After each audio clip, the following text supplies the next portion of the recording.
Welcome to Pandora's Box, the first Pandora's Box of 2022. Oh my god.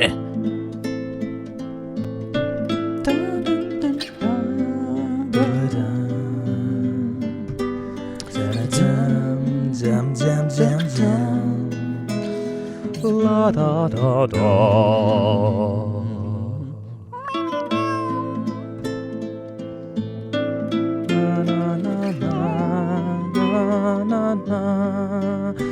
Na na na na na na na na na na na na na na na na. Rob, rob, up, dip, dip, dip, dip, dip, slip, dip, dip, dip, slip, dip, dip, dip, dip, dip, slip, dip, dip, slip, dip, dip,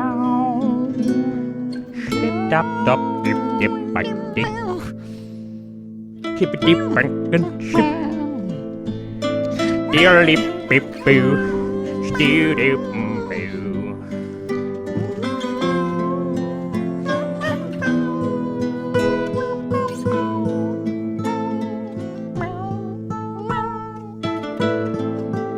A beloved name, inside my heart.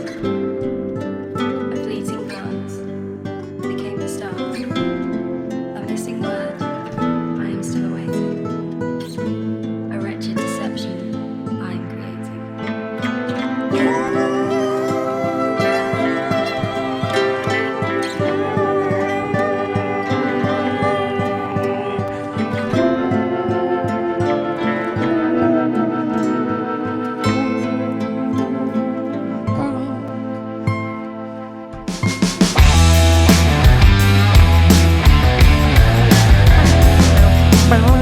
We're back! Back once again. We're back after Christmas and New Year. We're back. The boys are back. Boys Except are back for in town. we haven't got young Bullwinkle, Mr. Nathaniel Warren, with us He's because been taken by the plague. he has contracted the plague. The Black Death is upon him. But fear not, friends of Pandora's Box and the Rat Radar, because he's all right. He's alright. He basically just feels like he's got a bad cold, apparently. So he's just, I mean, let's face it, so he should. He's only 18. Do you know what I mean? Yeah, strong. Strong, And virile young man. strong, virile young man. Everyone knows what it's like to be 18. Well, unless you're not 18 yet. Yeah. In which case, stop listening to this. Get and ready for the ride. Get ready on your studying. No, not really. You're going to learn more from this than you would do from a textbook anyway. I think that's more fun doing it. So yeah, thoughts and prayers go out to young Bullwinkle, Nathaniel Warren. Poor little lad, just like Jimmy O'Malley, is in his little bedroom right now, all sad, wishing he was with us for the first Pandora's Box of 2022. I've done a little switcheroony because last week you were taking some well-deserved respite. I was. From your working life, so it was just me and young Bullwinkle, and now it's just me and you. What's going on? It's So just next week, so the last one of 2021, just me and Bullwinkle. The first one of 2022, just me and you. Next week, back to full strength. full power. But you are listening to Pandora's Box on Aspen Waite Radio. If you didn't realise it already, I am your host, as always. And with me, we have the man from the heart of the fallen star of Novgorod. His name is only whispered in certain circles. His name is Algenon. Algenon. Oh, yeah, liking that one. Algenon. So today, I am Algenon. Algenon, the man who was formed from the heart of a fallen star. Oh, hell yeah. I think I said something like that anyway. For those of you that are watching on YouTube, because we also have a podcast, this also goes out as a podcast on YouTube. If you're not aware, this show is under the umbrella of Aspen Waite. It is. So Aspen Waite, if you need any business advice, or if you need your accounts done, or if you need some marketing done, or if you want to have an advert on the radio, anything like that, get in contact with Aspen Waite. Look at them up on the internet. On the interwebs. AspenWaite.com, I assume. AspenWaite.co.uk. Aspen Waite. And Waite is with an E, as you can kind of see there. Aspen, ASPEN. Waite. Yeah. Aspen Waite, as you can see from this mug. Beautiful stuff. So you were just telling me an interesting story before we started that I want to get back into because it was amusing me. You were saying about how earlier on, before you came in, I feel like I've been left on a cliffhanger. So to set the scene, Algenon, he was in his flat. He was. Did you say you were over by the kitchen or something like that? Yeah, I was a little bit grumpy this morning, so I was. And then your missus. Yeah. You just turned around, and she was there stamping her foot. She was there, looking at me like with little bull horns bull. like this, and then just like like how a bull would just whack his foot on the ground. And I was like, oh. So she's messing around when I'm. So you were like a matador. When I'm being a bit in a grump, she's like, right, I'm gonna sort this out. She was gonna sort you out. But I didn't think she was actually gonna do anything, so I turned back round in the kitchen. And then next thing I know, turn around again, she's running at me and she full on just headbutts me in the chest. And it caught me. I like it. Right in the centre. Right in the goonies. Right in the centre of my nipple. Oh, but in the way that it felt like tender. It was nearly going to rip off. And I got sensitive tender. nipples anyway. Yeah. And it was just like, Don't we all, mate? it was just not something that I liked or wanted or felt I needed in my life at all. I'm sure it perked you up. Maybe it made me more angry for a little bit, but then it perked me up. Perked up your nipples? Because I realised how nipples? silly I was But being. did it perk up your nipples, your soul, or both? Probably more flattened your nipple. Oh, I nearly ripped my nipple off. Yeah, so not so much perky after that in a physical sense. More in a swollen sense. Yeah. But yeah, my soul needed a bit of upliftment. I Sometimes suppose. you need to be kicked into or out of your mood. Out of whatever little Solomon. rut you're in. Out of Solomon's temple. Sometimes you need to be kicked right out of Solomon's temple and back into the real world. Yeah, that's it. So did you have a nice holiday, dude? I had a lovely holiday. Yeah? Yes, it felt just chilled. Really, really nice. Yeah. I drank a bit too much, I think. Yeah. Just kind of getting in the habit of just like, oh, it's the holiday. I'm just gonna crack open a beer and crack open some cider and just like, it was a bit like that. But went on some really nice walks, had some really nice food, and got some real good music done as well. Got some looping done, which was real awesome, fun. Dude. We had a nice little celebration, didn't we? Yes. A roast The goose. The goose. The goose. The goose was loose. Oh, the goose was loose and not obtuse. A nice little roast goose and a roast chickie. Obviously roast spurts. 2 types of stuffing, red cabbage, chestnut sprouts. That's just sprouts cooked with chestnuts for people that aren't aware. All the good stuff. That was the Carrots, best meal parsnips. of 2021 for me. Oh, mate, I'm so honest. We were still in 2021, and it was just the goose. Oh, the skin of the goose. The skin of the goose was so insanely just tasty. such a flavoursome, succulent. Such a flavoursome food, isn't it? So rich and all nice, all citrusy in that. Where I obviously just like lathered it in. I want lemon. some right now. Oh, mate, I could do with some right now. I haven't eaten much today. Pretty hungry. I got an interesting fact for you. Ooh. Nice bit of trivia. I like bringing the trivia to the masses.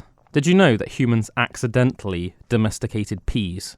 I know we've spoken a little bit in the past about how like broccoli was like a man-made, it's man-made food essentially. I think most people cross-pollination. Yeah, or like at least a lot of people don't even realise that, and they just think that it like grows somewhere in the world. But if you like actually sit and think about it for a minute. Where would you go in the world? You ever seen a broccoli just growing on a tree? You ever just been like in the middle of the forest and just seen like some broccoli growing on the ground? No, it's like basically they just like genetically modified. I can't remember what the two things. It was cabbage and I know cauliflower. Yeah, I think you're right.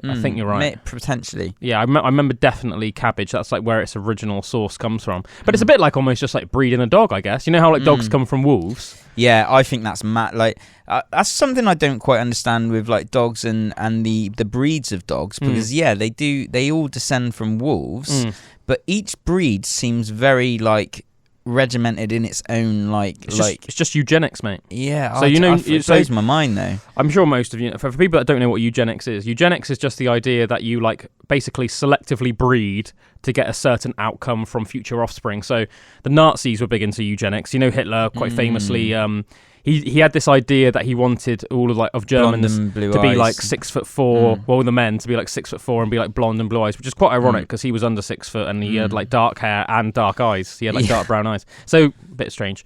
But that was sort of like his vision of what he wanted. Through eugenics, he was going to create this, so like breed tall blonde blue-eyed men with tall blonde blue-eyed women until you would have this race of almost like what he would consider like superhumans, I guess, or at least superhumans in his eyes.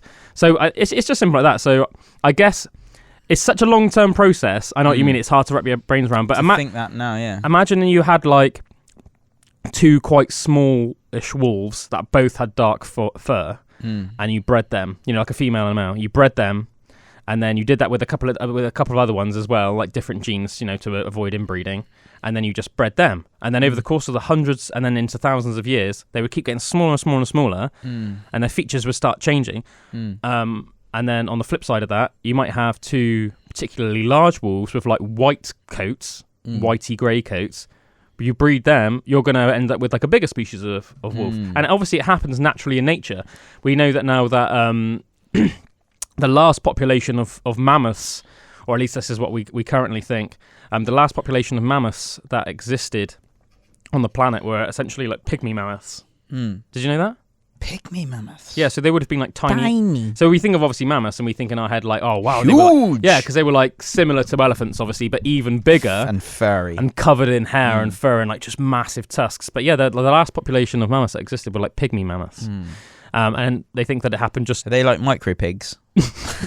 Essentially, but just I don't know exactly how big would they be, a pygmy mammoth. I'm sure they would have still been big. Were normal mammoths bigger than elephants or about the same size? Yeah they were a bit bigger, than that, like a bit bigger than the largest elephant in the world today, because there's a couple different types. The largest one is the African bush elephant, and like the big bulls, the big male bulls are like the biggest ones of them, and they think that like a big bull mammoth would have been like a bit bigger than an African bull elephant. But I mean, there were lots of different species of there were different species of mammoth and of like mastodons, which are also like obviously a similar. Mastodons. Yeah, I forgot about those. So which is a cool name, obviously, of like one of the bands that we really like, isn't it? Called Mastodon. Cool name for a band, isn't it? Yeah.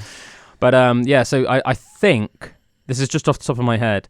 I'm pretty sure the largest mammoth was the Columbian mammoth. What's known as the Columbian mammoth, and they were like huge. Absolutely huge. I'm pretty sure they're the second biggest mammal that have ever existed. After the one that I've talked about before on the show, which was called Paraceratherium, which is like an ancestor of modern day rhinos, but was like essentially like almost like a cross between like a horse and a rhino. Imagine that in your head. Yeah, I remember seeing pictures of them. Yeah, so like imagine almost like the shape of a horse, but not quite as much of a long neck, and obviously like stockier. But then imagine that then covered in like what you would like a rhino hide, like that thick grey scaly hide, and just looking bulkier. But then imagine it like twice as tall as a modern day elephant and like twice as long, and that's like what a Paraceratherium was. But I'm pretty sure, I'm pretty sure it's like Paraceratherium and then Columbian mammoths.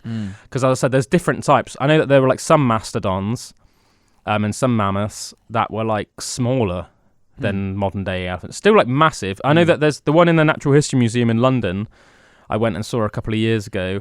It's, don't get me wrong, it's like a unit, but it's not like quite as big as like an elephant today. I remember thinking the thing I was most impressed by with the mastodon in the Natural History Museum was almost like how stocky and thick the bones were. Their bones might have been thicker than a modern day elephant's, I'm not sure, but I remember just like the girth. Did they have like longer tusks as well, like bigger, rounder tusks? The tusks are like immense, and like everything about the bones, like I could just imagine like if you like hit one of them with like a sledgehammer, like there'd be more chances that the sledgehammer would break than you would actually damage the bones. That's like, do you know what I mean? Like the bones were just so thick and colossal looking. It's like quite cool. Do you get pygmy elephants nowadays?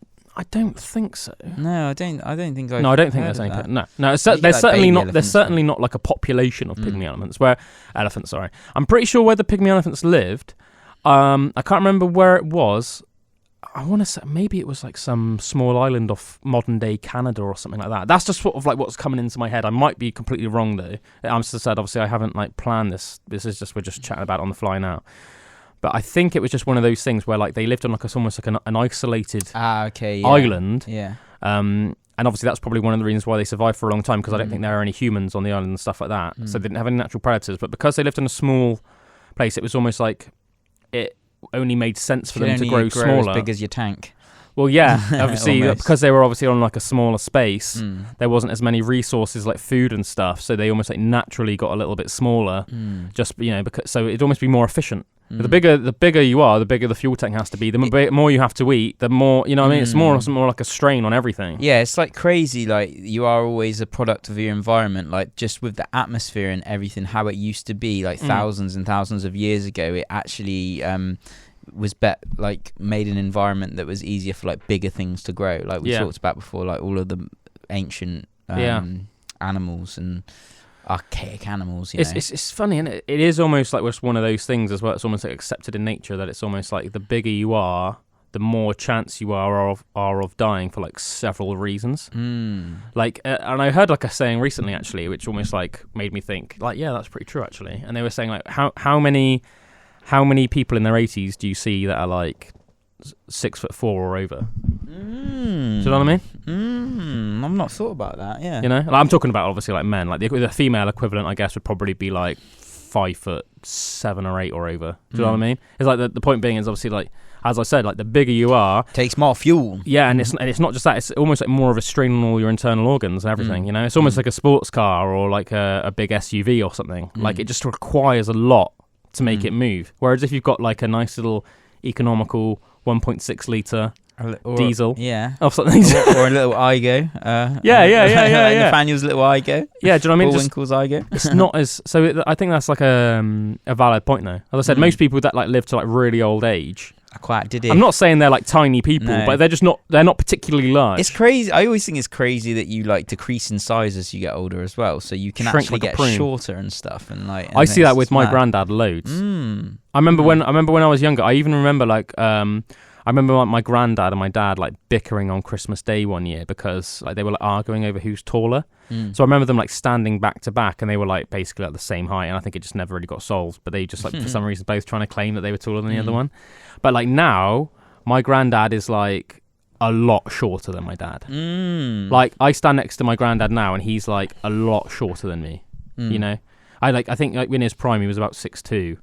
Whereas like now, I don't even know if he's like 5'10" anymore. Wow, but that's quite a lot to shrink, isn't it? Yeah, that's like over 4 inches. I said I'm not even sure if he's that, because there's like I know there's like a picture of me stood next to him that we took a couple of years ago, and I look like massive compared to him. Whereas as I said, 20 years ago he would have been like more or less the same size as I am now. So that's funny, isn't it? Just like shrivel up like a little prune. Apart from your ears and your nose, they just keep growing. Oh yeah. So you end up almost like looking like a dwarf. You're like one of like the dwarfs in like The Hobbit or like Lord of the Rings. Just end up looking like Gimli. Next time you see Grandad, have a look at his ears, see how big they look compared to his body. No, I remember hearing that. It's like the things that grow on the men. It's like your nose and your ears never stop fully growing. So they grow like by tiny increments. So it's like it's barely noticeable. It's something like half a the rest of you shrinking and your nose and your ears are still growing. It's like half a millimetre a year or something. But obviously over the course of like 30 years, that's quite noticeable. Also, another thing I remember hearing about men, I'm not sure if it's the same with women, is that your shoulder blades aren't fully developed until you're 50 years old. 50? Yeah, I'm not sure if fully developed is the right way to talk. Or they don't stop developing, or they didn't reach their natural conclusion until you're 50. They protract. That's the right way to describe it, isn't it? Yeah. They basically, you get broader, ever so slightly broader, every year until you're 50. Can't wait until I'm 45. You're just going to feel like a unit. Yeah. But I think it makes sense. Finally, my shoulders will get broader. Yeah. I think it makes sense, though, because I think like everybody... If you think of like, if everybody thinks of like their dad or their uncle or whoever, they can think of like a good example of this and compare them like, like if they're like 50 or 60 now or whatever, if you compare them now to what they look like when they were 20, they're probably a lot broader. Even though obviously they haven't grown any taller, because most people, once you finish puberty, you don't really grow any more in height. Like I probably haven't grown height-wise since I was like 18, maybe even like less than that, like 17, 18. But yeah, I just stopped yesterday. You've always been a late bloomer. I have, late developer. Yeah, but that's good in the long run. Yeah, because saying like when I'm like 50, I'm going to look like an old man. I still get ID'd, man, and it really annoys me. Do you? Yeah, and I lost my wallet at the moment as well, so I haven't got any. So you just can't buy any booze? I don't know where my passport is, and I don't know where my wallet is at the moment, which happens to me quite a lot. So I'm not that worried, but it's knocking about somewhere in the house. Yeah, I just got I've got to get Meg to get alcohol for me now. If I ever want some beers, how hilarious! You got just to ask. Because it annoys me so, and I get triggered about it as well. So I'm like 31 years old, and I'm still getting like ID'd for. You're a 31-year-old man, and you have to ask like your 25-year-old missus, 26-year-old missus to like buy you booze. Yeah, that's hilarious. That is hilarious, mate. I think I've literally been ID'd about 5 times in my life. Yeah, crazy. Mine's every time I go to the Symbiotic. Really? Nah, not really, but like a lot. It's still one of those worries, you know what I mean? Like when you go, are you gonna do it? Like, you know. Yeah, it's funny. I don't almost like know if I should take it as almost like a bit of an insult nowadays, because like when I go, they don't even bother giving me a second glance. That's a strong, healthy beard you got going there. Yeah, well, cheers, man. But like sometimes you like they might suddenly see you're buying alcohol and they come to like obviously approve it, like the 18 or over or whatever. Like like they just get a sniff of you. When I was younger, sometimes they didn't let. Yeah. Oh, mate, that musky scent must be a man over 18. A man over 18 doesn't have that. Younger than 18 doesn't have that. It's like Bisto. So they just feel your energy. You just start coming over. And if you just opened up like a little fresh little box of Bisto, like beef gravy granules, and just gave that a sniff, that's what I'm like. I've still got puppy smell. Yeah, you're like a nice little newborn puppy, you know? It's like smells like almost like weirdly like a cross between like baby and like washed hair. Yeah. Do you know what I mean? That's what like a puppy smells like, you know? Whereas I just smell like beef Bisto. That's just as soon as I walk into a room, that's what you smell. But yeah, I remember when I was younger, sometimes, you know, I'd like, if I go back, they'd at least sort of like give me a second glance, you know, they'd come over and then they'd go like, and they'd look at me, and then but they don't even bother doing that now. No. They just come over straight away. They don't even look at me, boom. It's like they just from their periphery, they're like, that guy's an old geezer, you know. The younger people, it's normally alright with the younger people, because I think it's almost like understand like, oh, that guy's definitely older than me, and I'm old enough to buy alcohol. So like, it's that's probably true. An older person, then I think usually get ID'd more. Yeah, I think usually about 50% of the people that are going to be approving you in shops like that as well, they are like younger. Yeah, so that's normally. Do you know what I mean? A lot of people obviously have jobs like that while they're still in college, or like between jobs or something when you're younger. Do you know what I mean? And yeah, so they might be. There's a lot of girls that work there that are like between the ages of sort of 16 and 21, aren't they? And they're going to look at me and obviously think like, yeah, that guy is a lot older than me. You know, I guess. It's funny, isn't it? Yeah, it makes me laugh, man, when people are like, oh, I forgot my ID, so I'm not going to be able to buy booze and that. I'm You're like, what? What's that? Well, I've not even had to use my ID like ever. Yeah, I mean, I'm not condoning this behaviour, obviously. You know, just better save my beat. Save your sorry ass. Save my soul. You know, but I mean, before I was even of a legal age, I used to just go buy booze. And like 9 times out of 10, I couldn't even contemplate something like that, man. Yeah. Yeah. I just go. I remember I couldn't even go out in town until I was literally 18 years old. I remember I tried to quite a few times, like come out, like go to the pub and stuff with like you guys and that or whatever, and I would literally like, no, you're not coming in. Yeah. You know, and it's like, oh, for God's sake. Yeah. I remember that a few times in town. Yeah, savage, isn't it? I remember I was saying to young Bullwinkle last week, because I can't remember if we were talking about on air or off, but he was basically saying now he's just got like a bit of a neck beard going on. I was like, man, I didn't know you had any kind of beard going on. Do you know what I mean? Like, to me, I just look at him and I just think he's like this little barefaced lad. Like, you know? Looks like a little cherub or something, doesn't he? Or like literally, as lots of people have said about like our Jingle Balls, The Tale of Jimmy O'Malley song/video that's up on YouTube on our Pandora's Box podcast channel. Like, he just looks almost like too perfect of an elf. Yeah, he is a little elf. Like in the video, it's like, I think one of the reasons why that video is funny is like you look at Nathaniel. If you just like sort of focus on Nathaniel, perfectly casted character. Yeah, it's almost like hilarious to see him. He looks like so enthusiastic as well. It looks like something from a movie. Like he looks like the perfect elf. Yeah, it's almost a little bit too good. Oh, but yeah, no, he was like saying that. Obviously, he can only really grow a neck beard, and then I was joking, you know. He doesn't look like he's got any beard to me. I remember for me, it was my mustache that came just like on strong. I remember you suddenly looked a little bit like a Mexican or something. Yeah, like it was just, and even now, mustache is where it's at. It's the full. Because I remember, you know, like when I say like Mexican, because it's almost like a thing that's almost, or at least it seems to me, synonymous with Mexico. Seems synonymous. Mexicans are synonymous with mustaches. You know, like it just seems like almost like, I don't know if it's like more fashionable there or if it's just like it just seems like that to me. But it's like, yeah, it's almost just that little. It's that little, quite like thin, like black-haired mustache that you have. That or like, you know, obviously at the moment you've got like more of like a full beard, but like when we were younger, you just have like, and it suddenly makes you look like your name's like Enrique or something, you know, like Oh man, one day I proper just want to rock a full mustache, just to shave everything like off. What, like a Tom Selleck? Like I just think it, a Magnum PI. Yeah, I couldn't do a handlebar as much, I don't think, because it doesn't join up quite as well, like on these corner bits. You know, it's always a little bit bare on the corner bits at the edge of your mouth. But having a proper just mustache bit, I think it's gonna have to happen. I'm a fan of a strong tash. I think it's almost like a power symbol. Do you know what I mean?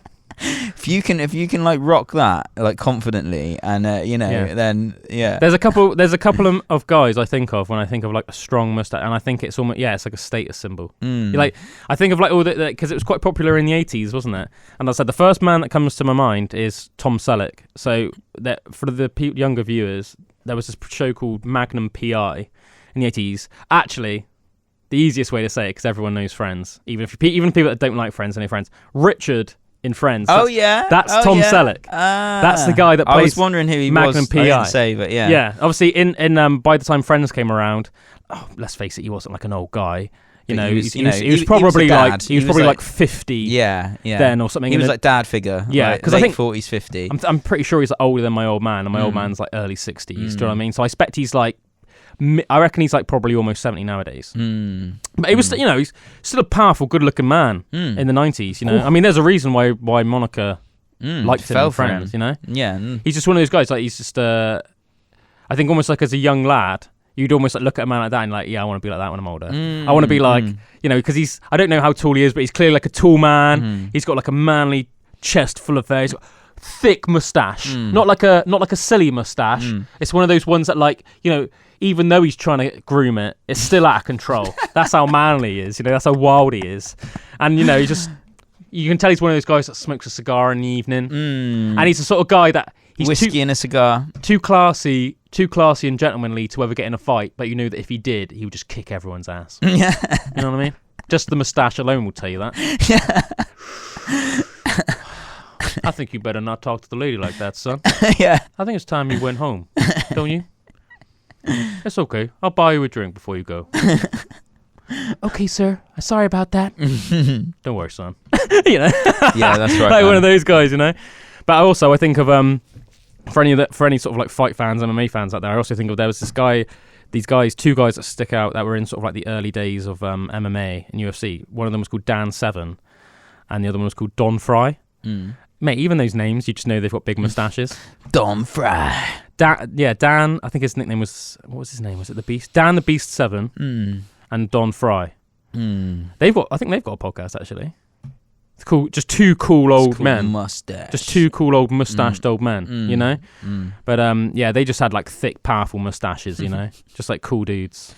Yeah, gotta rock it one day, man. I feel almost a bit like mustaches, a little bit how I feel about like mullets. Yeah. In terms of like, I know that a lot of people think that mustaches and mullets are like a bit lame. Yeah. But I almost think that they're almost... If you can rock a mullet properly. Let's face it, right? If you can rock a mullet and still be taken like fully seriously, then you're a baller. Because it's a risky move, and not everyone can pull it off. What's that thing with the really funny actor, and he's a baseball player, and Kenny Powers. Oh man, Eastbound and Down. Mullet. Yeah, Eastbound and Down. Just that. He had a mustache and a mullet in that. Yeah, like I think it was like a handlebar mustache. And he was bowling. For anybody that wants to see like a ridiculously hilarious comedy, I really recommend watching Eastbound and Down. Eastbound and Down, yeah, it's Eastbound hilarious. With Danny McBride. So Danny McBride's been in like several stuff. He's been in that movie Your Highness. With James Franco, he's been in loads of stuff. He was in that movie This Is the End. If anyone's seen that, like it was like Jonah Hill and Seth Rogen and loads of people in that.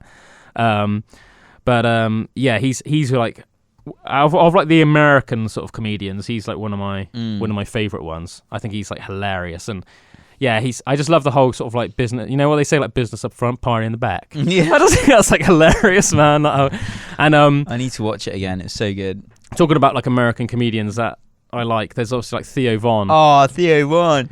He rocks a mullet. Yeah, and he pulls it off. He's a cool dude. And I think it goes with his accent as well, because I think he's from, I want to say he's from Louisiana.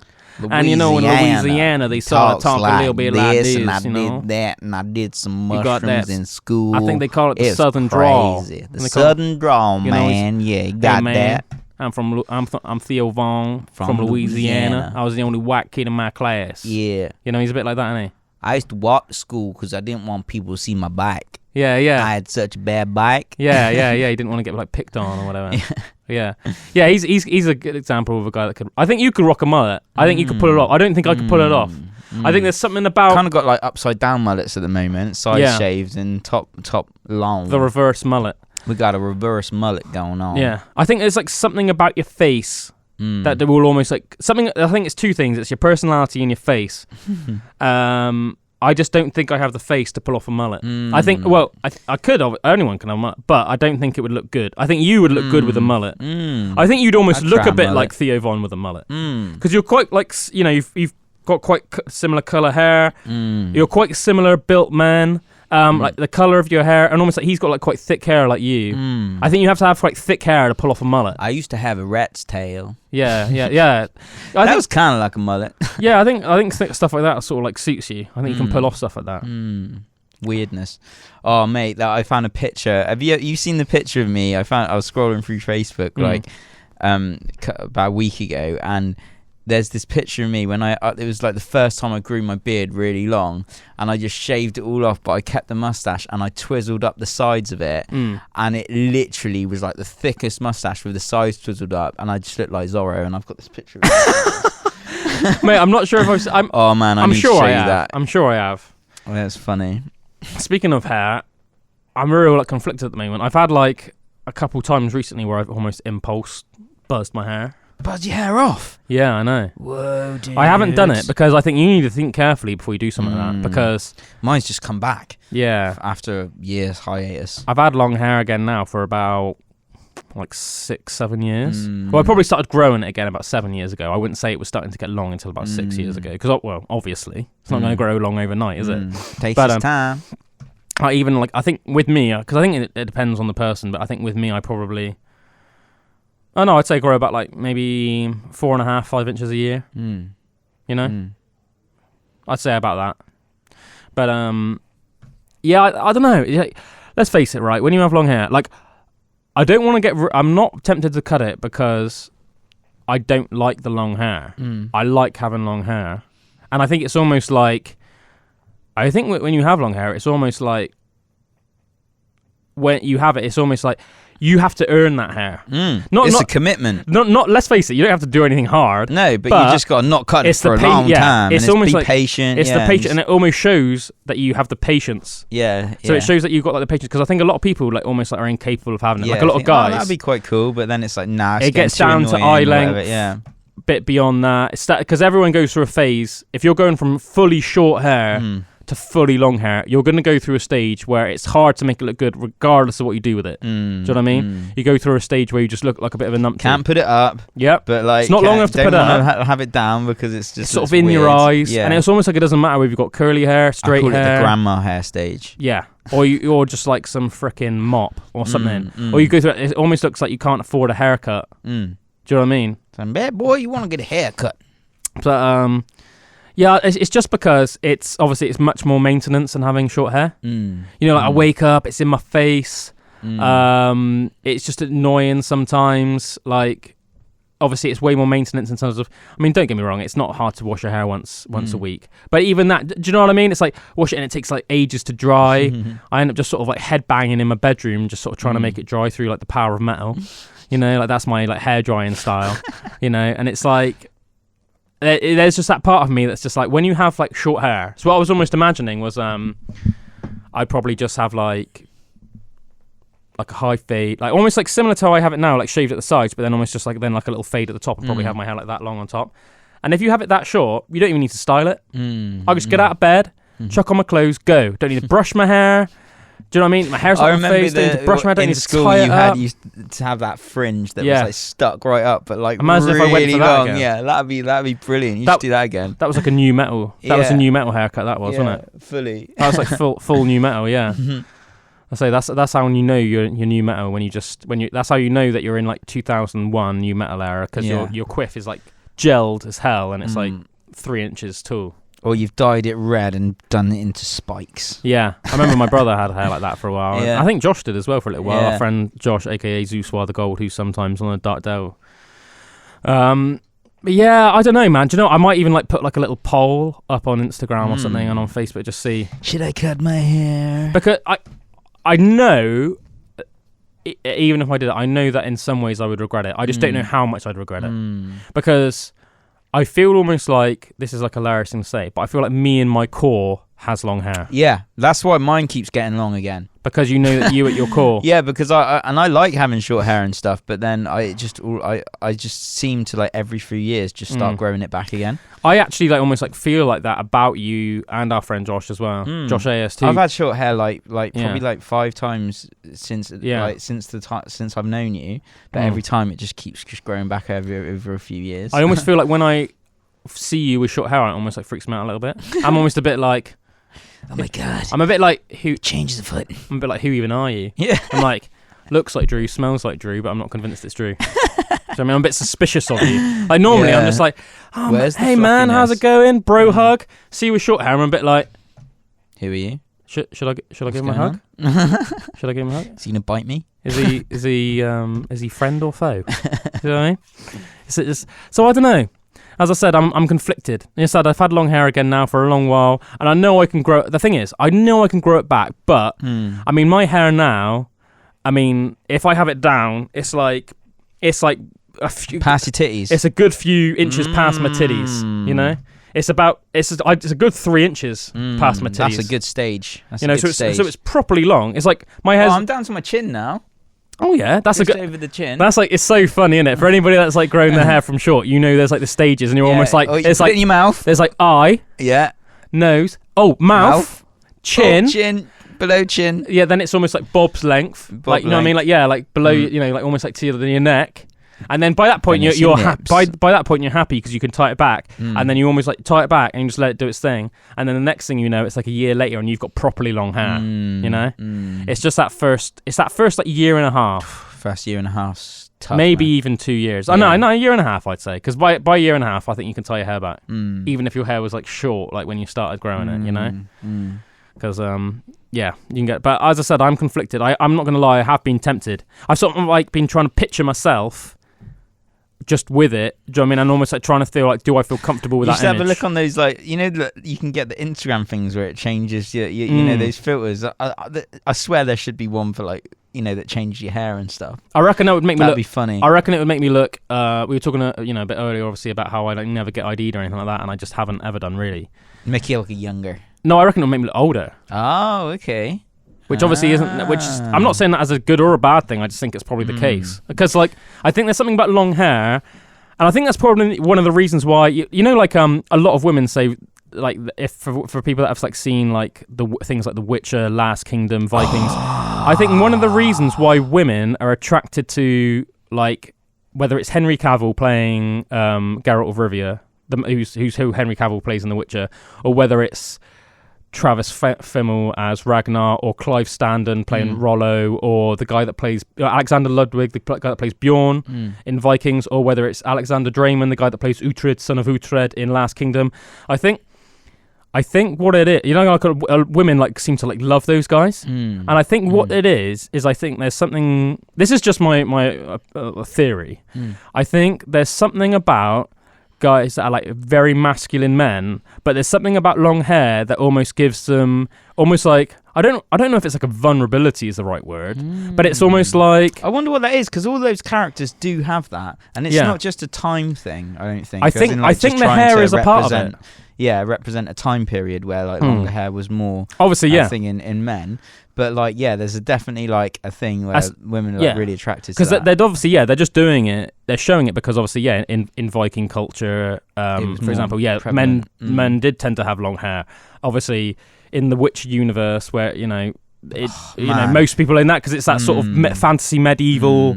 Same thing as like Lord of the Rings. I'm on the second season of Witcher now. I love We Witcher. watched it. Me and Meg watched it over like the weekend and stuff. I love it, man. Oh man, I could not believe like how epic I love it. all is, and just like the end of like the first season of Witcher as well. Just like how it's not even like a cliffhanger, but it's like I can't believe that ends there. Siri. Yeah. We don't want to give away any switches. But if you like your fantasy and you haven't seen Witcher on Netflix, go watch it because I absolutely love it. And I think Henry Cavill's such a good actor. Yeah. And I think all the actors. I think considering that the girl that plays Ciri, she's a young lass. Yeah. I think she's really good. The actress that plays Yennefer, I think that she's really good. And star cast, like one of my she's a fine favourites. That series, I forgot how much I enjoyed it. It spoiled it a bit for me the first time round that I didn't realise it was skipping timelines. I think a lot of people felt like that. Until probably about the 5th episode, and then I almost felt like cheated, like that I'd watched it in a different way. But now watching it where I did know that, and I was watching it with my fiance Meg, who didn't know that, so I was making it very clear like what timeline was what as we were watching it. I enjoyed it so much more, I was just like, "Oh, this is epic." I think the people that did the show, like made the show, I don't know who produced it or directed it or whatever or adapted it, but I think that they would probably admit that they did that wrong a little bit. I think they should have made it a little bit more clear, or at least just had some reference point, some writing, just to say 5 years earlier.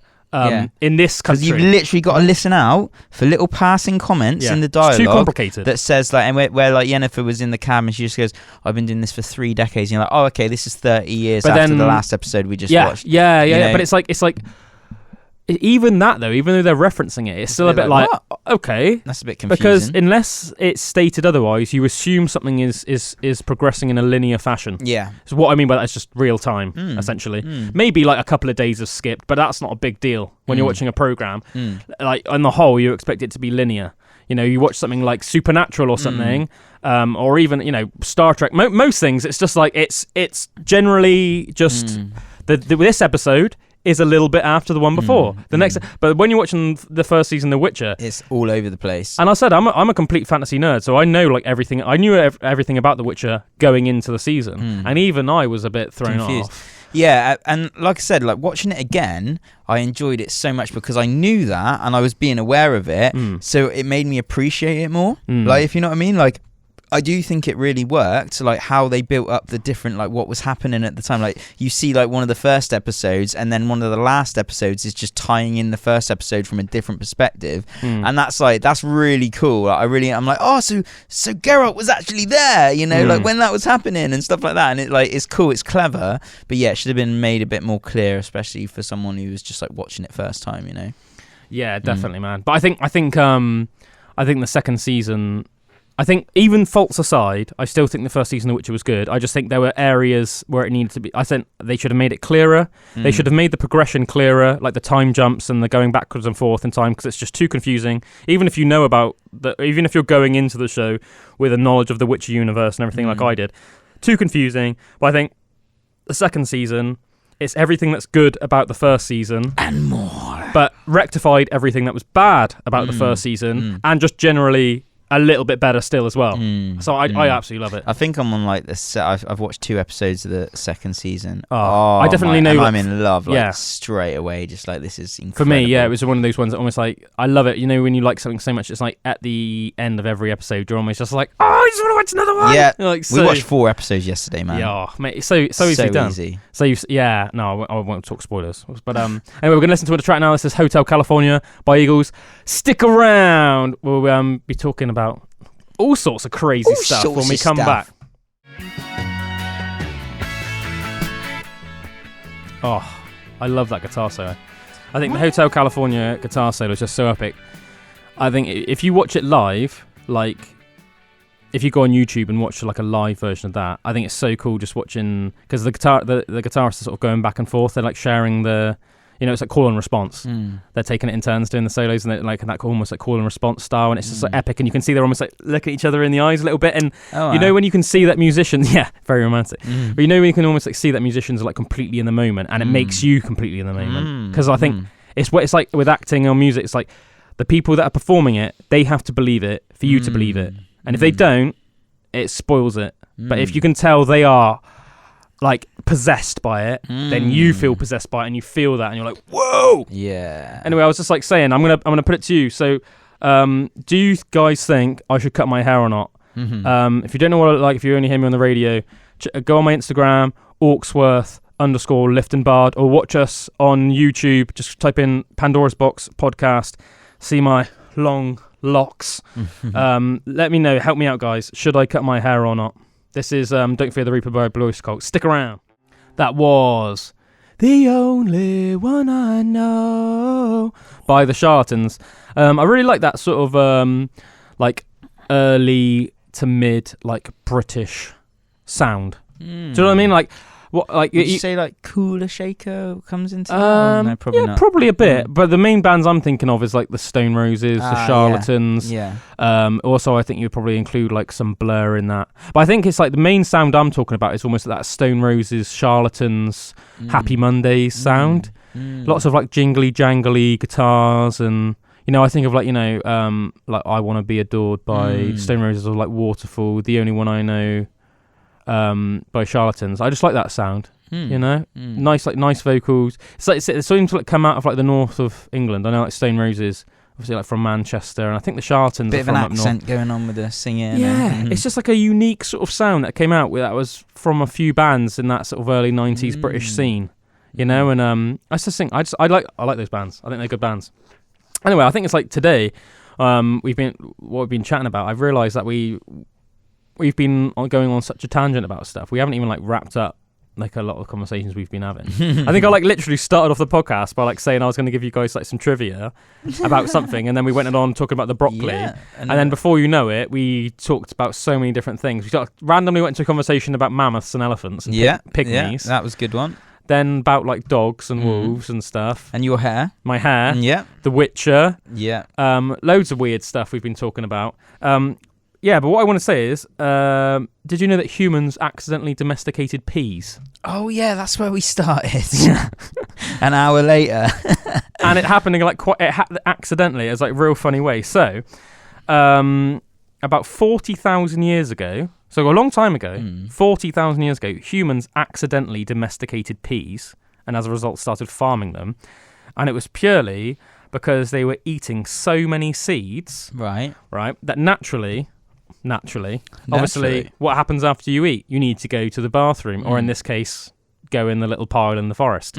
So obviously they were doing number two. They go for in the wherever, and because they were eating so many seeds, obviously like the seeds were coming out the other end, and then being obviously in such a fertile environment, manure essentially, they started growing, and then just peas just started shooting up everywhere, and then humans would just eat the peas. So humans accidentally domesticated peas 40,000 years ago just by eating so many seeds. Wow. That's a good fact, isn't it? So when you say domesticated peas, almost like farming them, I guess. Oh, okay. So not like inventing peas, or like not like it's not like creating peas like it was like the broccoli. I'm not going to lie. I don't know the full facts. Like, were peas there before? I don't know. I'm guessing it's that. I'm guessing it must. They must have been because I'm not sure how it would have made like a new species of vegetable. Yeah, just it's mixing up with all the other seeds in the belly. Yeah, I mean maybe. I said I know that I heard that fact and I thought it was really interesting. I didn't look into it anymore. I just know that bare fact. So I just thought it was really fascinating. The idea that imagine almost just like you're almost like like I didn't even mean to do this, and I'm almost I'm just like creating this food source, all around me in a natural way by just eating seeds, and then just go into the bathroom. There wasn't a bathroom, was it, in those days? Going to the undergrowth room, going to the pile of leaves, and just. But that's the thing with like fruit as well. Like I think why fruit has like is very sugary and very tasty and stuff is to actually attract the animals to eat the fruit, and then the animals will run around and then poop the fruit out, and then it's like natural trees will grow. So it's natural fertilizer in the poo, and just happy days for everyone, isn't it? It's like that symbiotic relationship of nature, you know. Yeah, I think everything's sort of symbiotic, really, if you think about it. So the food chain, isn't it? I think things cannot be symbiotic, and then that's when it gets bad. You know, like like mass farming and things like that. We've talked about that before. Yeah, exactly. So like when you go against the natural cycle of things like too much, then it can have negative effects on you, like with your health and stuff like that. So like too many man-made like things, like pesticides and all of that kind of stuff. Sure. That's why I think a lot of allergies have cropped up in kids compared to generations. Like a couple of generations ago, it's hard. A lot of allergies were hardly known, but the amount of like kind of pesticides and things like that, it's really like common in food now. Has created these allergies in kids. My daughter has allergies, and I'm almost like surprised in a way, just because, well, because I eat a lot of different food sources. Like, there's not much food I dislike. I eat like loads of different types of vegetables, loads of different types of fruit, lots of different types of fish and meat, lots of different types of grains. I just eat a lot of food, like a lot of different types of food, leafy greens, you name it, different types of salads. So like, I would thought, like, because that will be in my genetic makeup, passed on through my seed. You know what I mean? I thought that would, you know, almost maybe help out an offspring, you know, my potential offspring. But I mean, clearly not. Yeah, who knows? Like who knows the effects? I suppose we will in years to come, and you look at the way that things have developed and everything. But who knows what effect certain things can be having on your health and the health of the next few generations. The reason, obviously, why for anybody that's sort of not with me, or why I thought that would be good is obviously it's because anything you eat, your body reacts to everything you put in it, basically. And the same way that so I know like a lot of people that handle snakes, they deliberately microdose themselves with the venom, with snake venom, with the idea being that your body will build up a resistance to it, and then if a snake does bite you, because they're like handling some of the most poisonous snakes on the world, like normally, obviously, if me or you got bitten by a snake, we'd have to, or like by a poisonous snake, like by like a particularly nasty one from like Australia, for example, or something like that, or a rattlesnake. We have to get straight to E&E, man. Yeah, and you would have to be given like specific like serums and stuff like that to like kill the snake venom. Whereas obviously they will microdose themselves to a point where they've built up enough of a defense that if they get bitten, they will just sort of be all right, or at least be a lot less affected than most people would be. It's the same with food. It's the same with allergies. So that's the point I was getting at. So my theory was that obviously I would, because I eat so much stuff, that will almost be then in my genetic makeup. Whereas let's face it, there are some people that eat very bland foods, very same stuff. A lot of people that aren't into like nutrition or working out or stuff, they will just eat like fish fingers and chips, you know, a sandwich, a pasty, a bowl of cereal here or there. That's what I think is interesting. It's, you know, like, do you know what I mean? Yeah, like what could be the reasons behind it, or is it like a generational thing, and like almost like the pollution in the air even and stuff? Yeah, like, you know, like point. That might be a factor. The factors that we don't quite understand yet, but we will in years to come. But it's like it's not just nutrition, you know. But also another thing that I found really interesting. I was watching this guy giving a foraging talk when I was at Into the Wild Festival, and he was talking about just like natural like foods that we have in the hedgerows and the importance of nettles, that nettles have been to humanity over the years. Like anywhere there's humans, there's nettles, and we apparently used to use the nettles like so much, like back in the day, even with bread, like the seed pods of nettles. When you say nettles, what do you mean? Like you know, just the common nettle, stinging nettles, yeah. Right, yeah. So like the seeds that grow on the top of them, you know, and they almost like hairy and stuff. Like we would literally like crush them down into flour, and a lot of bread in medieval times was made from the flour of nettles. Oh, really? And they were saying, and like he was saying like how much of a healing effect like nettles can have like to our bodies and stuff like that. But he was also saying in medieval times there was naturally in like the hedgerow in England there was like 26 or something on average, 26 different types of leaves in the normal like green salad that you would have in a, whereas now there's like 2 or 3 maybe, or maybe just 1. Yeah, like when you think of a salad now, bit of cucumber, bit of tomato, and bit of like iceberg lettuce chopped up and put in. That's your salad. But like naturally, we used to forage what was just around us, and it'd be all these different types of leaves that grew naturally around the place where you lived and everything. And that the effect that would have on your health was like, he was almost saying it as like medicine, like natural medicine. Like variety is the spice of life. Yeah, but also from where you are, so like your natural environment, because your body is from there, you know. I've heard of that. I'm not sure. I'm not sure my views on this. So I'm going to let you go on, but just to quickly interject, like, because I've heard this theory before, I haven't made up my mind whether I think this actually makes sense or not. Because I know a lot of people are like, you should eat like seasonal foods from where you're from. I'm not sure if I'm on board with that or not. But we can go to that in a minute. I'll let you carry on. Yeah, no, like that's part of it as well. Like, it kind of made sense. It was like, if you come from this place and you eat the foods that surrounded you, like nature will provide what naturally is what you need naturally for your health. Like, basically, that's what he was kind of getting at, and it made sense to me. And like, which is, I mean, to the point where I've started getting like my organic veg box from like a farm that's local to us, and like, I quite like the idea that it's like the food that I'm eating is only from down the road from where I live, like, you know.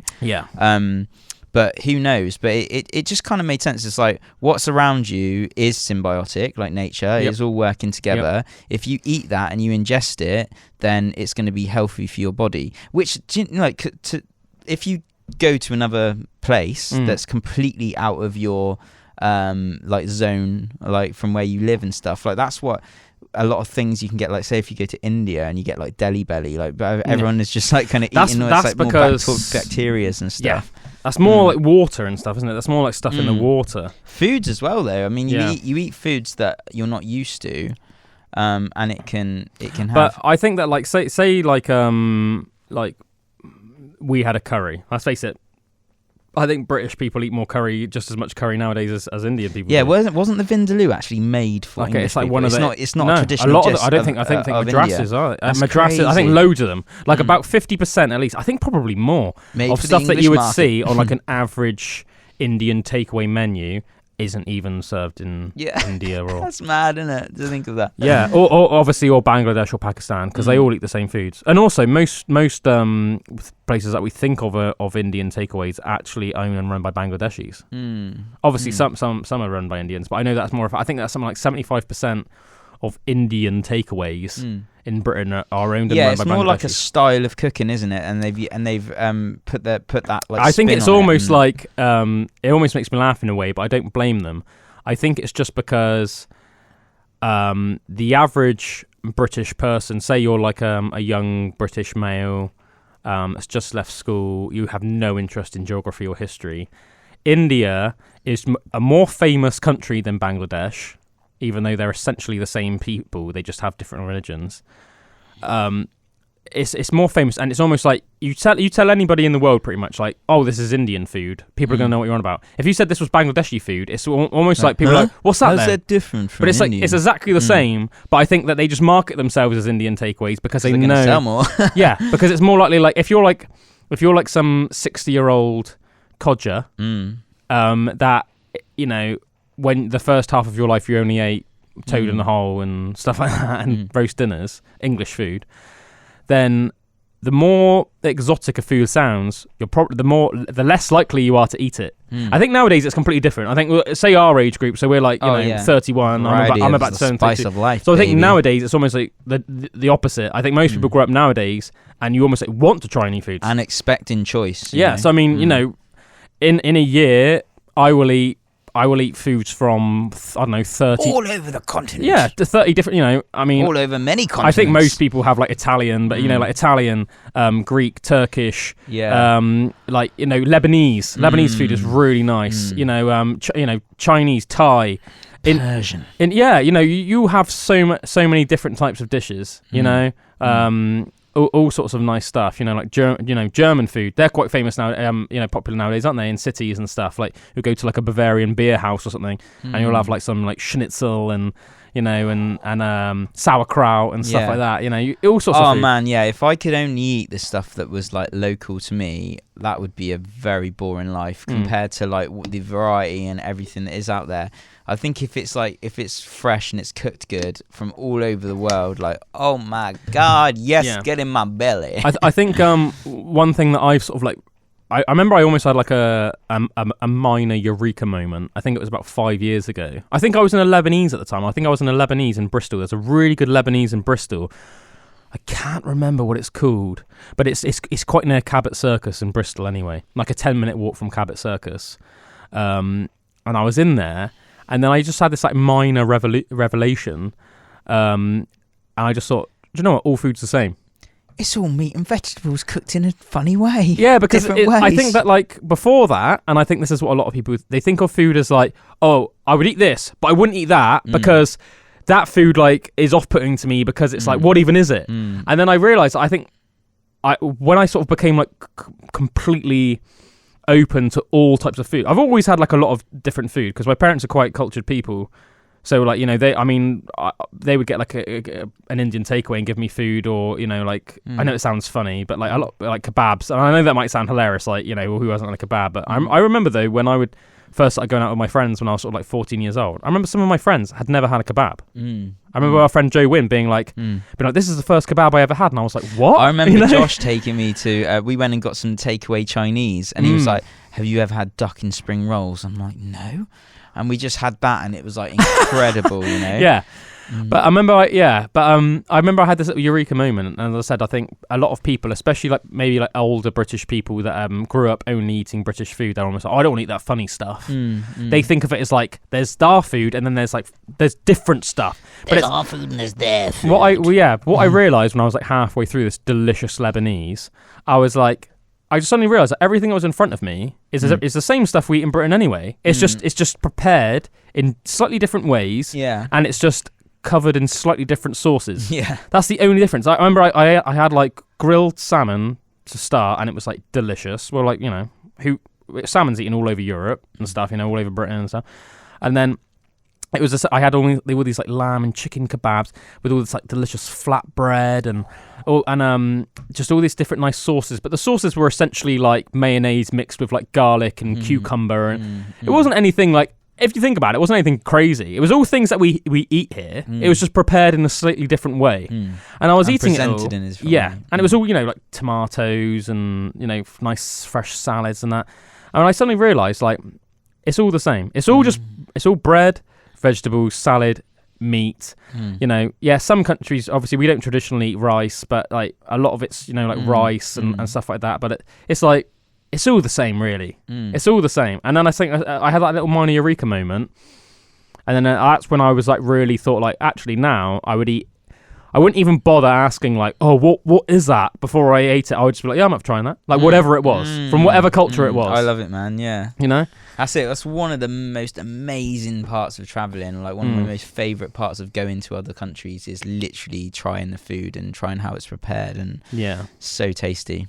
Yeah, I think go back to what you were saying earlier though. As I said, I think it's just interesting to have a little chat about it, because it does fascinate me, and as I said, I'm sort of undecided about it.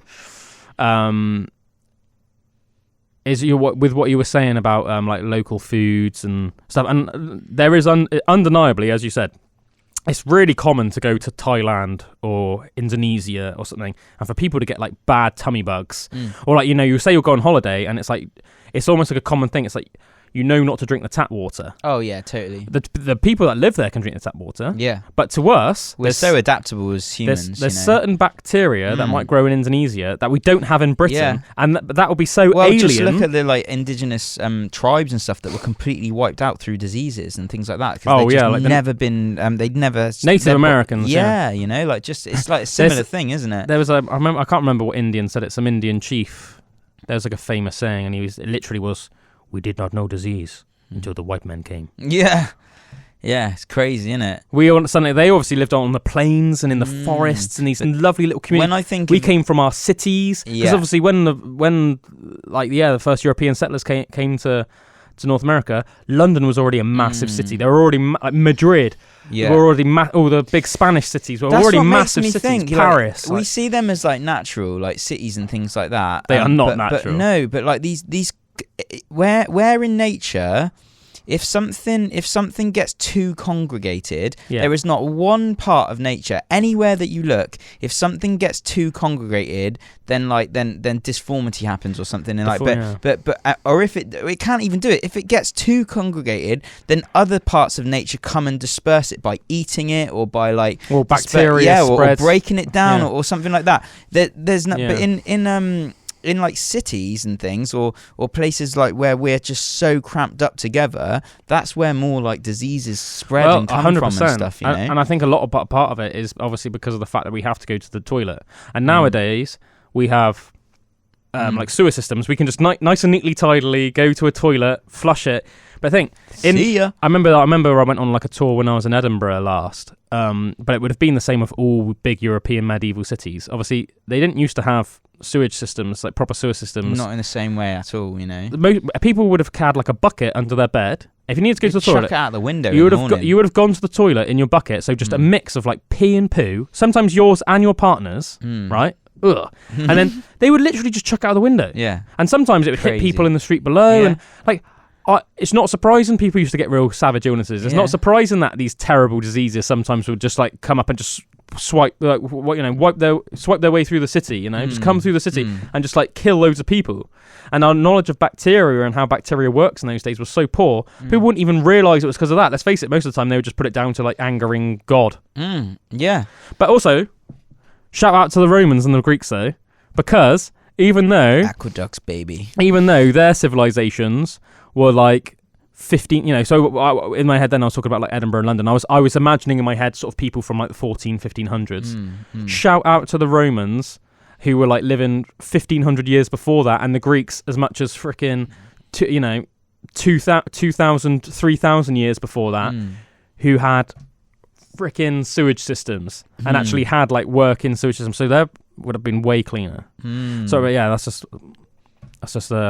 just wanted to give that little shout out then to the Greeks and the Romans. Shout out to the Greeks, shout out to the Romans. Yeah, because I do think, man, like those guys, so ahead of their time. For me, it's a way of like looking at a more advanced, like say like civilization, like with thought process and things like that, and like philosophy and all of that stuff. Like if you're educated, like because not everyone was educated in the same way back then.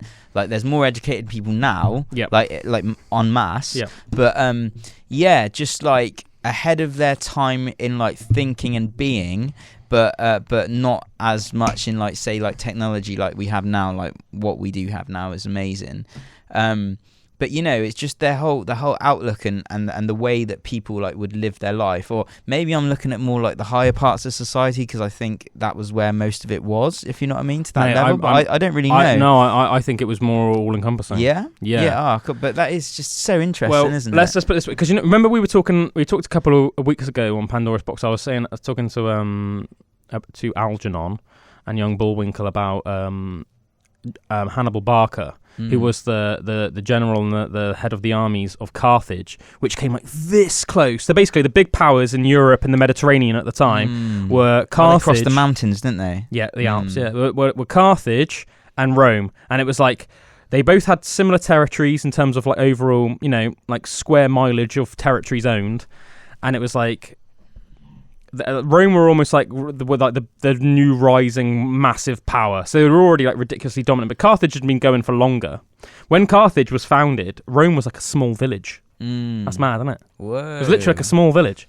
But so Carthage were older, but Rome was like a dominant force. So anyway, Rome ended up defeating Carthage, but General Barca, Hannibal Barca, is still considered one of the greatest generals of all time. He nearly did it. But what did you just say, Drew? Why did I even go on to that point? Can you remember? About them being more like advanced and like the way that they were, like it was more all encompassing with like society and everything. Yeah, what was that? Where I was going for a certain point. Can't remember what my point was going to be, but I've got another good point actually that I was going to say anyway, because you made me think of it a second ago about you saying about how how their societies were like. So, oh yeah, that's why I was tying it in. And I was saying about with Hannibal Barker about how he holds the record to this day for the most enemies killed in a 24-hour period, and that the Carthaginian army under Hannibal killed 80,000 Romans in only 24 hours. To put that into perspective, the biggest battle of World War One, the Somme, only 10,000. I say only 10,000 people. 10,000 loss of lives. I don't want to respect to the dead, but 10,000 people died within 24 hours at the Somme. So Hannibal Barker killed 8 times the amount of people in 24 hours as died during the First World War, which was, as the name implies, a world war, right? The bloodiest battle of World War One. Hannibal Barker killed 8 times that many people, thousands of years ago. Yeah. Right? Another thing to put into perspective. I was telling you earlier on how I watched a really good documentary on the Phoenicians the other night. So the Phoenicians were they're almost like mythical at this stage because we only know so much about them. They were like the greatest seafaring people and tradespeople of like the Bronze Age world, and the Greeks and the Romans are like there are main sources of them nowadays, just through Greek and Roman scriptures. And most of them are Greek ones that were then been, because the Romans were really good at finding Greek scriptures, translating them. Yeah. So thank God for that, because that's where a lot of our knowledge comes of Greece. And then because the Greeks had a lot of stuff written down about Egypt. So we really have to thank the Greeks and the Romans for a lot of knowledge we have now of ancient civilizations. But the Phoenicians were just an amazing people. And they lived in what's modern day Lebanon, parts of Israel and parts of Syria. But they were like successful for a hell of a long time, but because they were around for such a long time, at least 1,000 years, their civilization, they went through several. They had like several people ruling them at different points. So at the when the Phoenicians sort of rose to power, Egypt, which is just below Lebanon and Israel and Syria, was still like a dominant force, because we're talking now like 4,000 years ago. So this was like pre-Greek heyday. This is when like the pharaohs of Egypt would have still been like the top dogs in the world. So they sort of like ruled where like the Phoenicians lived, all the city-states of the Phoenicians. And then later on, the Assyrian Empire conquered them. And then after that, the Persian Empire conquered them. Right, and now quite famously, what's leading me into what I'm saying, which ties back into your point earlier on of saying like, how advanced civilizations seemed back then compared to like even like 500 years ago in Europe. Bearing in mind we're talking so long ago, like 3,000 years ago. Obviously everybody knows about the Battle of Thermopylae, which is what the movie 300 was all about, where the Spartans famously fight the Persian army. Right, well, it was the Phoenicians that took the Persians to Thermopylae. Right, so not necessarily because they wanted to, but because they struck a deal. So basically the Persian Empire was just this massive dominant force, probably the most dominant power on the globe at the time when the Persian Empire was at its peak. That's why the Greeks' story is so heroic, because as the movie 300 is about, it's literally 300 Spartans held back 10,000 Persians. Epic in itself. But yeah, the Phoenicians, obviously being the greatest seafarers, they had the greatest ships, and apparently their ships were like insane. So I always find it hard to imagine, because you think about what life would have been like in a lot of areas of the world, like say 3,500 years ago, and a lot of people didn't even really know how to build boats much better than small fishing boats. Apparently the Phoenicians had massive, and I mean massive ships. They would go all the way to Britain from modern day Lebanon, all the way to Britain. A lot of Spanish cities now, their roots were Phoenician trade towns. So Phoenicians would go to Spain, set up trading ports, as is the way the trade ports turns into a small town. Town turns into a city. Next thing you know, you have a massive Spanish city like today. Oh, wow. That's crazy. A lot of the Spanish, Portuguese, even some of the French cities. Modern day Tunisia, which is where Carthage was, all of those like big settlements were originally Phoenician. I'm getting very excited. Getting back to my initial point. The Phoenicians transported by ship 30,000 Persians by boat around the Mediterranean, most of which ended up as the invasion force into Greece. All right, but just think about that, right? The Phoenicians transported 30,000 men over 3,000 years ago. Over 3,000 years ago. It was about then, just off the top of my head. So I think I remember when I watched this documentary, they were saying a force that large were not transported up until like modern day warfare, essentially. So after that point, after the Phoenicians transported 30,000 Persians around the Mediterranean, never after that was there an army so large transported by sea up until like World War I, World War II. So there was like a 3,000 year gap between how advanced they were and how advanced we are now. That really puts you into perspective, like how advanced the Phoenicians were, how advanced the Persians were, how advanced the Greeks were, how advanced the Romans were. I do find them fascinating because it's almost, and you go back even further, the Egyptians, because it seems like there were these like such impressive civilizations, and then there seemed to have been almost like this lull in activity and thinking, where almost like everything was just put down to religion. Don't get me wrong, all of these civilizations that I'm talking about, they were very religious and they had their own sort of gods. So the Phoenicians had their own sort of god religion that we don't really know much about today. What it seems like in my head, this thing that I think can be quite scary or can be quite dangerous is that, like what I've said before about like relying on technology or relying on other like clever people to know everything that you know about life. So you don't think for yourself as much. And it seems like these kind of previous civilizations were like much more well-rounded in what they would have to do day to day, to what they would have to know, how you'd have to be, honor, like all of these things that are like these almost that they're forgotten about now as such in our normal everyday life, but they were like, they lived by those codes and discipline and all of this stuff.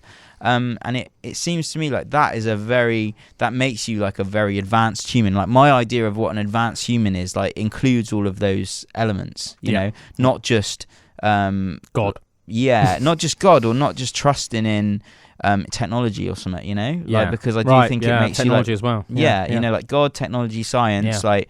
It's all right when you understand. They had a good science. balance. Yeah, like all of it. I think. Yeah, because I was going to say, because one of the things I almost like put down to why there was like a lull in the advancement of science and culture and stuff is because of how religious we were in Europe. So it was almost like, if you're going to put everything down to God, say like I'm talking about like the Christian God, which was everything, you know, in Britain, in Europe, it was almost like if you were involved in science, you would almost be seen as a heretic. If you had the idea that something was caused by anything other than God, then there's a chance you might be killed. You know? Oh, totally, yeah. Whether you were, you know, especially in Catholicism, but even in Protestantism as well, especially for the first few hundred years. You know, like think of all the witch hunters and all this stuff. You know, like alchemy, which is essentially just chemistry. That would have been considered like a wizard. You know, like some dark sorcerer. Which is just a chemist. You're just figuring out how things work by basically just putting things in test tubes and seeing what the hell happens. But it seems like with these ancient civilizations, as I said, even the Phoenicians had their own gods. Obviously, the Greeks famously had their own pagan pantheon, which was obviously like, you know, Zeus, Hera, Hercules, you know, all of those good ones. The Roman pantheon was the same, just different names. Jupiter is the same person as Zeus, essentially. You know, as I said, they all had their own gods. But it's almost like they didn't let that hinder their advancement. You know, they were very cultured people. They would travel as far as they possibly could by ship and stuff. They would mingle with other cultures. They would take in the best aspects of other cultures. You know, I mean, take us in the Phoenicians. The Phoenicians would have had dealings with the Egyptians. They would have had dealings with the Greeks. They would have dealings with what are modern-day Italians. They would have had dealings with what are modern-day Spanish people, modern-day North Africans in Tunisia. They even traded as far as Britain. We know for a fact that they were in Cornwall. They went there for the tin. Because being the Bronze Age, I know I said this to you earlier, but with it being the Bronze Age, apparently in the Mediterranean, tin is quite rare. But the Phoenicians travelled, as being such a seafaring people, they travelled to south of Britain. We're going to go get that tin. And as a lot of people will know, Cornwall is famous for its tin. That's when, you know, it's like Poldark, you know, it's like he's a tin miner. You know, it's you can go and see the tin mines in Cornwall nowadays. There's an abundance of tin mines, of tin in Cornwall. So they would go there. Still. Wow. Yeah, obviously there's a lot that's been mined, but there's still tin there. So they found it, and they were like, well, there's a lot of tin here. So they started mining the tin. The Phoenicians would mine the tin, and they would trade the tin with the ancient peoples of Britain. And obviously one of the good things about the Phoenicians were very clever, and this is a very simple tactic. Unfortunately, it wouldn't really work today because the world's a much smaller place. But you can imagine why the Phoenicians were so successful. Obviously, there were things in Egypt and modern-day Lebanon and modern-day Greece, all the places that Phoenicians would have been regularly, that would have been abundant there, right? But there would have been like none of it in Britain. Meanwhile, a very rare mineral in the Mediterranean, like tin, was absolutely abundant in Britain. So it's almost just like common sense as a tradesman. They would deliberately go to Britain with all of what to the British people were like never before seen goods that they would literally give an arm and a leg for. But to a Phoenician would be like, well, we've got loads of this. Yeah, we've got loads of this rubbish at home. I don't even like care about it. To us, it's this garbage. And but tin to them would have been like more expensive worth more than gold. So the British people, the ancient British people, would have given them probably tons of tin for what the Phoenicians would have seen as rubbish. And then they would have taken it back to the Mediterranean, sold the tin to the Greeks and the Egyptians and everything during the Bronze Age, because tin is such a vital part of bronze smithing, for a ridiculous profit. So it's like so common sense, doesn't it? Yeah, it's almost like they just figured it out. They were like, well, if we just travelled in Spain, they have loads of this, but they have none of this, so we'll take that there and we'll make a massive value profit. is created through scarcity. Yes. So like that's where, like, simply put. Yeah, definitely, yeah. But I mean, it's a simple thing to figure out, but you could imagine that they almost had this eureka moment, and then we're like, wait a minute, if we just go around to enough civilization, if we develop our ships enough that we can actually do this in an effective way and make big enough ships that we can carry enough trade goods, we can just set off for months. The world is our oyster. Set off for months at a time, travel all around the Mediterranean, even up as far as Britain. Slowly make your way back. And I think that's very symbiotic, like, because it's like, it's what you need. If it's got value and you need it, like, and it's opening up those trade routes and everything. That's amazing, Apparently, it started with in Lebanon they have massive cedar forests, and cedar wood is considered a very high quality wood. It's a great wood for ships, which is one of the reasons why the Phoenicians had great ships in the first place, because they had an abundance of material to build ships. Which is compared to like the Egyptians. The Egyptians did amazing things, but the Egyptians were never known for their boats because they didn't have any wood. They didn't have enough wood to build ships, so they would have to trade. So one of the main ways that the Phoenicians made money was selling cedar trees, cedar wood to the Egyptians when the Egyptians ruled what was modern day Lebanon and Israel and stuff. So it started off, they started trading through that. They have these massive cedar trees, and it's such a versatile wood. You can make weapons from it, ships from it, and it's a very reliable wood, and it's a very versatile wood, and apparently it just smells great as well. So even stuff, they would sell cedar oil and stuff for different things, and people would just love it. They take it to my flute's made out of cedar. Really? Red cedar. And it's a beautiful wood, and it's a very versatile wood, and as I said, even just the cedar oil, you could make it, you take that to somewhere in frickin' France, sell it to some district where there's no cedar, and they'll be like, oh, this smells amazing.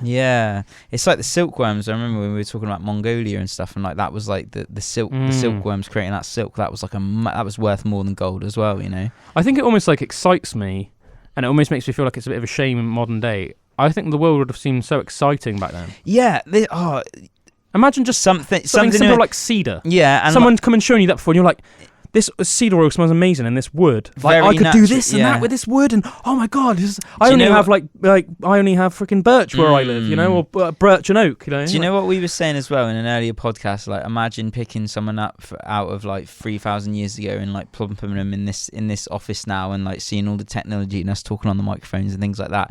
But like for me, it would be more incredible going back and actually watching those Venetian ships come up to the shore with all of those goods on, and Phoenician, and actually, or in Rome, being in one of the cities in Rome, and like one of the thriving the Colosseum in its heyday. Like I love it when you see that there's that series called Rome. I think it's a BBC one, and it's amazing. I remember I got really into that, and just it would really encapsulate like what it was like in Rome, in the cities and stuff, like really well, and I was just like blown away just watching it, But it'd be so cool to like go back in time and experience that stuff, Mate, I would love to. I mean, don't get me wrong, I don't want to be like, we need to be realistic. I think it's very easy to get carried away and be very romantic about it. At the same time, there would be a lot of risks, obviously, but in those days, life was more brutal, like we talked about before. Life was more brutal. The medicine wasn't anywhere near as good. So, if you had a condition, you would be much more likely to die from it at an early age. Whereas nowadays, even people with like fairly bad medical conditions, if it's treated well, you can still live into your old age, So, I mean, it swings around about. Well, just like sterilisation as well, like how that changed humanity. That was one of the biggest, and when they started canning food, that was just something until the fridge, the freezer, and canned food in a sterile environment. I also add into that the invention of penicillin, or the discovery of penicillin. Yeah. Basically antibiotics. Yeah, and just like people washing their hands. Yeah. Like putting that relating like bacteria to. I remember hearing that obviously they had they just didn't understand bacteria back in those days. But even the Romans, like we were obviously talking, we've been singing their praises about how advanced they were. But they had surgery, so they at the time was probably the pinnacle of surgery in the world. So they understood, that there were certain things you could survive from. If you had an infected leg, do surgery, cut it off, you'll live for the rest of your life, you'll be fine. Unfortunately, you won't have your leg, but it's better than dying. Other little things, like they understood that you could lance a boil, as long as you sort of like cut out the infection and then cauterized it, you're going to recover from the infection. They knew things like that. Unfortunately, because they didn't understand bacteria, a lot of their surgical, being Romans, everything had to be fancy. So a lot of their surgical instruments, if you think almost like, think about like, it's especially with like older, like think about your grandparents, like cutlery. Yeah. A lot of the handles of their surgical instruments were like quite ornate and had like all these patterns in, where it looks good, but what's the problem with that is it's hard to clean. If you have a smooth surface, if you think about like a modern day, what's the word I'm looking for? Scalpel. It's deliberately made as plain as possible. Yeah. So you could have an antibacterial wipe or whatever, and you could rub that, and it will be 100% clean. The more grooves and everything you have in something, more the bacteria can get stuck in those places. Yeah, bacteria and dirt can get stuck in there, it can cultivate, and then if you're cutting someone open, the bacteria goes in there, you sew them back up, an infection starts, and then the person could die from that infection. Totally. So it's it swings and roundabouts, but yeah, I think the amazement we would probably feel going back in time, some of the things I think would have been crazy. We're going to listen to a track now anyway. I have to say I'm loving our chats today, man. Yes. I'm absolutely loving our chats today. This is Waterfall by Stone Roses. Enjoy. Stick around. We'll be back after this. That was Waterfall by Stone Roses. Love Stone Roses. You're listening to Pandora's Box on Aspen Waite Radio. Cheers for chilling with us this evening. We hope you had a good New Year and Christmas, all of that good stuff. We hope that you have an awesome 2022. Whatever you put your mind to, whatever your plans are for this year, we hope that everyone listening, smashes it. We're sending out those good vibes to you people. And, we appreciate every single one of you that are listening right now. We appreciate you. Have an amazing year. Believe in yourself. Remain steadfast. All right? Remain steadfast. Believe in yourself. If you want to do something, do it. Nike say, just do it. Just do it. We've been talking a little bit about Phoenicians. I've been like on this crazy, excited, happy rant about the Phoenicians and everything. I think just to finish off, to Phoenician off the subject. One of the things I actually thought was most fascinating, and a nice little snippet of trivia, but a really interesting fact, because let's face it, especially if you're British, this has like a massive impact on all of us. And let's face it, even if you're not, I think cool. Most places in the world, unless you're like a nomadic tribe, you know who Britain are, so it affects everyone. We owe the word Britain to the Romans, who named it Britannia when they first invaded, essentially, when they first came across the English Channel and they invaded Britain. They named it Britannia, which is where we get the modern word Britain from. But I found out something amazing, which I'd never heard before, and I think should be more widespread knowledge. Apparently, the reason why the Romans called it Britannia was because that was almost like the Latin translation of a word Bratanac. And Bratanac was the name given to Britain by the Phoenicians. So, as we talked about a bit earlier on the show, the Phoenicians. Yeah. So as we talked about a bit earlier on the show, the Phoenicians, even though they live in what is modern day Lebanon and parts of Israel and parts of Syria, to me it's amazing to think that. I mean, obviously you could catch a plane and you could get to Lebanon in, I want to say, 4.5 hours. Probably no more than 5 hours from Britain. No more than 5 hours. which is still, but by ship in those days, 3,500 years ago, that seems crazy to me compared to how much. Let's face it, everyone in Britain and Scandinavia, Germany at the time would have been living in like little mud huts, like big, smelly, dirty barbarians. We wouldn't have even been contemplating and, like, navigating the seas. How they did that so well and easily. Like I remember just watching Vikings, and they didn't like Ragnar, and that were the first ones. He was like revolutionary. Yeah, to be able to get to Britain even with a sunstone or whatever he called it. Yeah, like how did they navigate their waters and things like that? It's really interesting. Yeah, apparently one of the things they used to do was just stay quite close to the coast. Oh, okay. So they would use the coast as a way of navigating. So they would stick almost to the coast. So you can imagine it would almost like they'd hug Lebanon, hug Egypt, keep following around, hug North Africa, hug modern day Tunisia, go up what is now modern day the east coast of modern day Spain, and then they would sort of go around like that. So it would be like the safest way to navigate. Yeah. But I do know that the Phoenicians weren't scared of travelling at night. Open sea as well.